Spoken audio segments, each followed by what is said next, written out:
जय हिंद, अखंड भारत, हिंदू राष्ट्र। आइए हम बात यहाँ करेंगे सबसे महत्वपूर्ण आज मुद्दों पर, और यह मुद्दा धारा 370 से संबंधित है। कई लोग कहते हैं कि धारा 370 हटने के बाद कोई परिवर्तन नहीं हुआ या कोई आमूल चमूल बदलाव नहीं हुए, लेकिन उन्हें जो है ना, कह सकते हो ना कि ग्राउंड रियलिटी मालूम नहीं है। आपको बिलीव नहीं होगा, पहले जो समाचार आते थे जम्मू कश्मीर से, क्या आते थे? यहाँ पत्थरबाजी हो रही है, यहाँ सेना की गाड़ियों पर पत्थर फेंके गए, यहाँ इतने टेररिस्ट मारे गए, यहाँ जो है यहाँ दंगा हो रहा है, यहाँ फसाद हो रहा है, ये वो लंद फंद 12, 17, अंधेरी 36 जो है खबरें निकल कर आती। आज क्या आता है कि जम्मू कश्मीर में क्रिकेट खेले जा रहे हैं, जम्मू कश्मीर के लोग जो हैं पिकनिक मना रहे हैं, जम्मू कश्मीर में जो है इन्वेस्टर समिट हो रहे हैं, डल झील पे जो है लोग छठ पर्व मना रहे हैं। तो ऐसी कई सारी अच्छी खबरें, लड़कियां जो है बाइक चला रही हैं, लड़कियां स्कूल और कॉलेजेस जा रही हैं, जम्मू कश्मीर में विकास हो रहा है, जम्मू कश्मीर में उन्नति और प्रगति हो रहा है, जम्मू कश्मीर में चुनाव हो रहा है, जम्मू कश्मीर में शांति है, जम्मू कश्मीर में समरसता है, जम्मू कश्मीर। अरे ये कीड़ा यहाँ क्या कर रहा है भाई, ये बिढ़नी है, काटेगा क्या? चलो कोई नहीं काटेगा कि भाई काटना नहीं, ठीक है। तो जम्मू कश्मीर में जो है कह सकते हो कि इतनी मतलब शांति और समरसता है कि जिसकी आप कल्पना नहीं कर सकते। और जो लोग ये कहते थे कि धारा 370 हटने के बाद यहाँ खून की नदियाँ बह जाएगी, वो ऐसा कुछ नहीं हुआ। और एक कह सकते हो ना कि पत्थर भी नहीं चला और धारा 370 हट गया, और आने वाले समय में वहाँ और शांति, समरसता, समृद्धि और विकास होगा। कुछ बिंदुओं पर हम बात करेंगे कि जैसे जम्मू कश्मीर में जो श्यामा प्रसाद मुखर्जी जी का जो संकल्प था कि एक देश में दो निशान, दो विधान, दो प्रधान, नहीं चलेगा, उन संकल्पों को साकार करते हुए 5 अगस्त के ही दिन जो है लोकसभा ने और अमित शाह जी के द्वारा प्रधानमंत्री नरेंद्र मोदी के नेतृत्व में जो है धारा 370 को एब्रोगेट कर दिया गया, और उसे पूरे के पूरे देश की कह सकते हैं कि मुख्य धारा में जम्मू कश्मीर को भी प्रवेश करा लिया गया, ठीक है। अब जैसे सबसे पहले जम्मू कश्मीर में धारा जब 370 था, सब लोगों को लग रहा था कि भाई, खास करके जम्मू कश्मीर के लोगों को, कि हमें जो है एक स्पेशल स्टेटस मिला हुआ है, और इससे वो अपने आप को पूरी तरीके से भारत के मुख्य धारा से अपने आप को जोड़ नहीं पाते थे। उन्हें लगता था कि वी आर स्पेशल, ठीक है। और इसके वजह से उनमें एलिनेशन की भावना, ठीक है, अलगाव की भावना उत्पन्न होती थी, और जो नेता वगैरह वहाँ के लोकल लीडर थे वो और उन्हें जो है बरगलाने का प्रयास करते थे, क्योंकि उनकी अपनी निजी पार्टी पॉलिटिक्स होती थी। तो सबसे पहली बात है कि 2 फ्लैग हट गया, 2 संविधान हट गया, 2 विधान हट गया, 2 निशान हट गया, अब पूरे के पूरे राष्ट्रीय ध्वज लाल चौक पर जो है पूरी शान से जो है फहराया जा रहा है।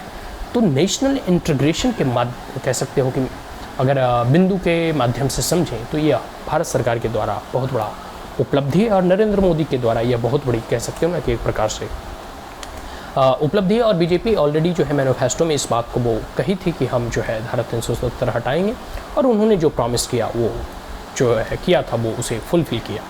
तो 2 झंडे खत्म हो गए, 2 संविधान वहाँ से जो है खत्म हो गया, लोकतंत्र की बहाली हुई। आपको बिलीव नहीं होगा कि लगभग वहाँ कई एक वर्षों से जो है आम निकाय का चुनाव होता है वो नहीं हो रहे थे, जो पंचायत चुनाव, अब जो है वहाँ पंचायत के चुनाव जो है कराए जा चुके हैं।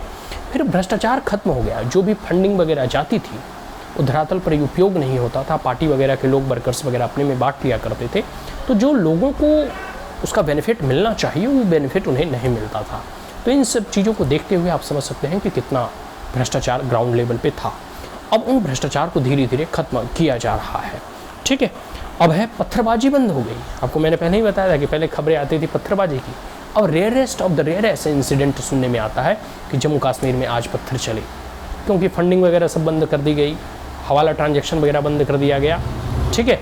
लोगों और युवाओं को रोजगार मिलने लगा, लोगों को समझ में आने लगा कि धारा 370 हटने के बाद और फुली इंटीग्रेशन के बाद क्या परिवर्तन देखने को मिल रहे हैं, विकास किस चिड़िया की नाम है, ये सब सारी चीज़ें वहाँ दिखाई दे रही हैं। अब आतंकियों के बड़े बड़े जो आगा थे उनका भी धीरे धीरे हमारे भारत की सेना जो है, भारत के जवान जो है उनका सफाया कर चुके हैं और धीरे धीरे कर रहे हैं। आगे है कई एक ऐसे सरगना जो काम करते थे, उनका भी धरपकड़ किया जा रहा है, ऐसे लोगों पर UAPA लगाए जा रहे हैं, और जो भी रूल ऑफ लॉ और जो भी संविधान के अंतर्गत जो भी नियमावली हैं उसके अनुसार उन्हें दंडित भी किया जा रहा है। और सेना अपना काम तो बखूबी निभाती है, इसको बताने की आवश्यकता नहीं है। तो ये सब सारे बदलाव आए हैं। और जो लोग कहते हैं कि जम्मू कश्मीर में धारा 370 हटने के बाद क्या हुआ, तो इन सब चीज़ों और इन सब बिंदुओं पर वो जरूर ध्यान दें। इसके बाद है अभूतपूर्व शांति और समरसता, यह जम्मू कश्मीर में स्थापित हुआ। लोगों को रोजगार मिलने प्रारंभ हुए। गरीबों और दलितों और वंचित शोषित ऐसे लोगों को, जो पहले जितने भी दलित और वंचित शोषित लोग थे, अगर वो पढ़ लिख गए, उन PhD भी कर लिए, लेकिन वो वहाँ की नौकरी और सेवा में शामिल नहीं हो सकते थे।